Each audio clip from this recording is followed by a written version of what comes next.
Hai Bun, setiap orang yang mampu serta sehat secara fisik dan mental boleh berpuasa, termasuk ibu hamil. Meski begitu, ada beberapa kondisi yang mengharuskan ibu hamil untuk membatalkan puasa sesegera mungkin. Dikutip dari hellosehat.com, berikut adalah beberapa kondisi yang membuat ibu hamil perlu untuk membatalkan puasa. 1. Dehidrasi. Memenuhi kebutuhan air putih saat hamil penting untuk membentuk air ketuban di sekitar janin guna mendukung tumbuh kembangnya. Oleh karena itu, ibu hamil perlu memastikan kebutuhan cairan tetap terpenuhi meski sedang berpuasa. Jangan sampai terjadi dehidrasi saat kehamilan karena bisa berakibat fatal. Dehidrasi parah bisa menyebabkan ibu hamil sampai mengalami syok karena tekanan darah rendah. Pada kondisi serius, dehidrasi bisa menyebabkan komplikasi kehamilan seperti air ketuban sedikit yang bisa mengganggu perkembangan janin. Resiko ini pada gilirannya bisa menyebabkan cacat lahir pada bayi karena kurangnya nutrisi selama kehamilan. Oleh karena itu, sebaiknya ibu hamil batal puasa bila muncul tanda dehidrasi. 2. Mimisan. Mimisan memang rentan terjadi saat hamil. Ini karena perubahan hormon selama kehamilan membuat pembuluh darah hidung melebar sehingga gampang pecah dan berdarah. Mimisan saat hamil tidak menimbulkan bahaya besar, tetapi harus tetap diperhatikan jika ini terjadi saat puasa. Ibu hamil bisa langsung membatalkan puasa jika mengalami mimisan.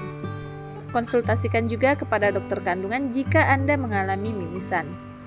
3. Pergerakan bayi berkurang. Beberapa ibu hamil baru mulai merasakan pergerakan janin saat memasuki trimester 2, tepatnya ketika usia kehamilan mencapai 18-24 minggu. Bila ibu hamil berpuasa pada trimester 2 atau trimester 3, ibu perlu waspada jika pergerakan bayi berkurang atau justru bayi tidak bergerak di dalam kandungan. 4. Ibu dengan kehamilan risiko tinggi. Berpuasa mungkin tidak direkomendasikan pada sebagian ibu hamil yang memiliki kehamilan risiko tinggi. Contohnya, ibu dengan diabetes selama kehamilan atau diabetes gestasional. Baby Center menyebut puasa dapat menyebabkan kadar gula darah turun dan dehidrasi. Sementara saat berbuka puasa dan sahur, kadar gula darah bisa menjadi terlalu tinggi. Meski begitu, beberapa ibu dengan kehamilan risiko tinggi mungkin mendapat izin dari dokter untuk berpuasa.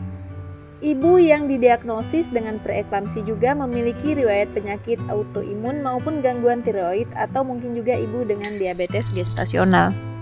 Meski begitu, ibu hamil dengan kehamilan risiko tinggi disarankan untuk batal puasa bila muncul gejala tertentu seperti sakit kepala, penglihatan buram, pusing saat hamil, bengkak tiba-tiba atau parah di wajah, kaki, atau tangan, mual dan muntah, pergerakan janin berkurang, nyeri perut di bagian bawah. Jika timbul gejala di atas, bukan cuma membatalkan puasa dan sebaiknya ibu juga segera berkonsultasi dengan dokter bila gejala-gejala tersebut muncul. Nah, demikian informasi dari Bunda Nadine, semoga bermanfaat ya.